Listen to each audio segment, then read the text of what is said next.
si San Pablo Apostol sa mga taga-Corinto.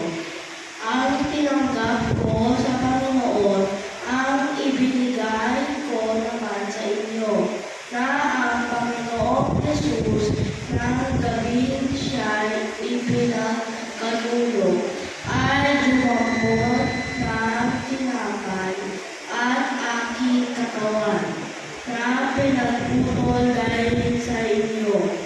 Gawin ninyo ito sa pag-aala sa akin. At gayon din naman ginawakan ang sarong pagkatapos na makahapon. Na sinabi ang sarong ito'y bagong tipan, ito'y siyong bagong tipan sa aking dugo.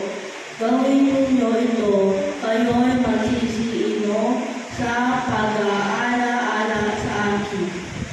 Sapagkat sa tuwing kanin ninyo ang tinapay na ito at inumin ninyo ang salo, ay inihahayag ninyo ang pagkamatay ng Panginoon hanggang sa dumating siya.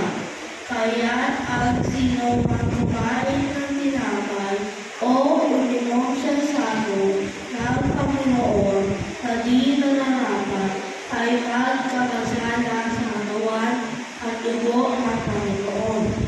Dahil siya sa atin ng tao ang kanyang sarili at saka kumain ng tinapay at uminom sa salo. Sapagkat ang kumakain at uminom ay kumakain at uminom ng hatol sa kanyang sarili.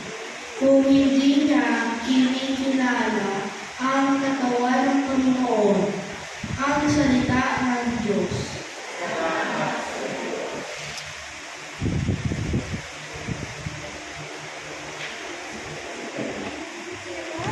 Pagsitayo po tayo.